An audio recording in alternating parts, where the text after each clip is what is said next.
Salut la résistance. Bon, comme vous avez vu dans le titre, aujourd'hui on va parler d'un sujet qui fait polémique, d'accord? Est-ce que les femmes ont réellement leur légitimité dans le survivalisme? Bon, je pense que c'est une question qui en intéresse plus d'un. Moi je vais vous donner mon avis là-dessus, très franchement, d'accord? Moi il faut savoir que quand j'étais à l'armée, j'ai vu toutes sortes de femmes, d'accord?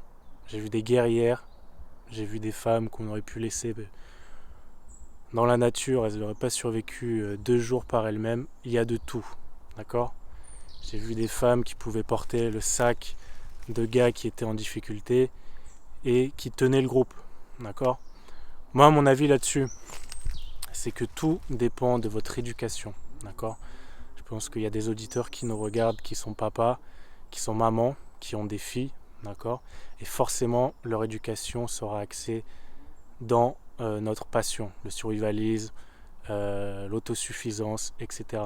Donc si jamais vous avez élevé une fille, par exemple, en ville, en plein Paris, à aller acheter des sacs Gucci tous les week-ends, etc., j'ai des doutes qu'une femme ait sa place dans le survivalisme. Mais pourquoi pas? Après tout, certains esprits peuvent se manifester dans des situations auxquelles on ne s'attendrait pas. D'accord?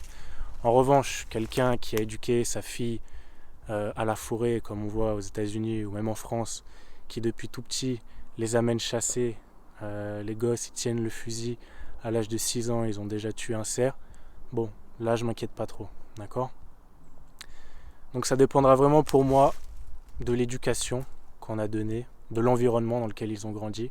C'est sûr qu'une fille qui aura grandi à faire des cabanes dans les bois, qui a une vie, une enfance plutôt active, qui est sportive, d'accord, va avoir beaucoup plus, voire même toute la légitimité pour être adepte au survivalisme. Encore une fois, personne n'est restreint à devenir survivaliste. Tout le monde peut le devenir. C'est juste une question d'envie, une question de choix et une question de volonté.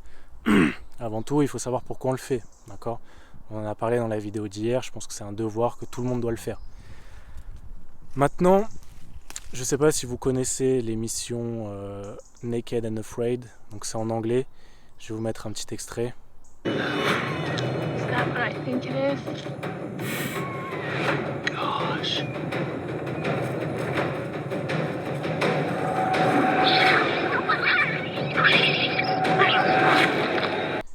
Voilà, vous pouvez voir que c'est des femmes, des hommes, lâchés en pleine nature, sans rien, un couteau, une marmite, et il y a des trucs qui sont très étonnants, d'accord?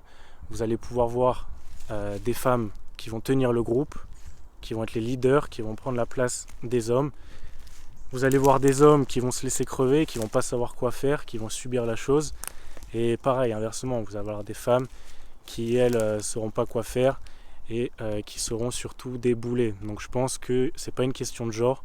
Je pense que avant tout, il s'agit d'une question d'éducation et de préparation. D'accord?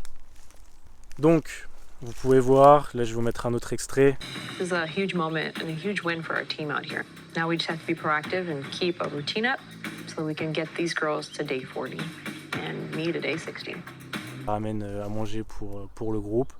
Et pourtant, c'est des femmes, d'accord? Évidemment, ça on va en parler, il va falloir être honnête.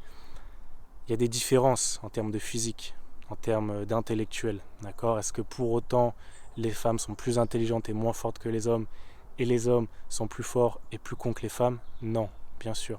Ça, c'est un truc qu'on aime bien nous répéter sans arrêt. Pour la plupart du temps, c'est vrai, il y a des différences physiques, des différences cognitives, mais vous pouvez avoir des hommes très forts, très intelligents, des femmes très connes et pas du tout physiques. Il y a de tout, d'accord?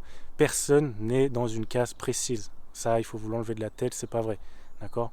C'est vous, dans votre tête, qui vous décidez d'être, d'accord? Si vous décidez d'être quelqu'un de fort, d'autosuffisant, vous allez vous donner les moyens et vous allez y arriver, d'accord? Comme je vous dis, on a des prédispositions, chacun, d'accord? Les hommes sont musculairement plus forts que les femmes, ça on va pas le nier, c'est normal. Et il y a une question de rôle, d'accord? Souvent, vous allez voir dans les émissions de survie, les femmes vont instinctivement, pour la majorité, préparer l'abri, préparer la nourriture, d'accord? Et les hommes vont aller chasser des fois c'est l'inverse. Vous pouvez très bien avoir des hommes qui vont faire l'abri parce que eux, ils ont plus le côté architecte, ingénieur, intellectuel que le côté d'aller chasser. Et inversement, vous allez avoir des femmes qui vont, elles, aller chasser. Est-ce que pour autant, les femmes sont plus nombreuses dans cette situation? Non, il faut être honnête, d'accord? Il y a des gènes qui sont ancrés en nous, on ne va pas les retirer du jour au lendemain, même si de notre époque actuelle, on aime bien nous faire croire qu'on peut choisir notre sexe, d'accord? Qu'un garçon qui est né homme peut se transformer en femme, c'est le choix de chacun, d'accord? Mais biologiquement, il y a des choses qu'on ne pourra pas changer, d'accord? Il y a des parties du corps, maintenant avec la chirurgie, vous savez qu'on peut le faire, il y a d'autres parties dans le corps qu'on ne pourra jamais changer, d'accord? Donc, que ce soit les chromosomes, les hormones, tout ça, encore les hormones, on peut les changer. Vous hériterez de certains chromosomes, d'accord? Ça, vous ne pourrez pas les changer. Aucune chirurgie ne pourra le faire. Vous pouvez vous faire greffer une barbe si vous êtes une femme, vous faire manger des cailloux, fumer des clopes pour avoir une voix grave. Il y a des trucs qui ne changeront pas dans votre corps, d'accord? Pareil pour les hommes. Donc, moi, je pense que tout le monde a sa place dans le survivalisme, d'accord? Personne n'est dans une case, c'est simplement une question de choix, mais évidemment, il y a des prédispositions, d'accord? Des prédispositions physiques, cognitives, et ça, on pourra jamais aller contre, d'accord?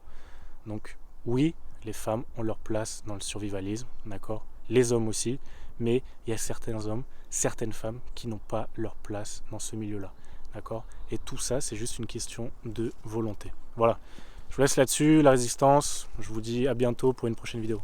Ciao.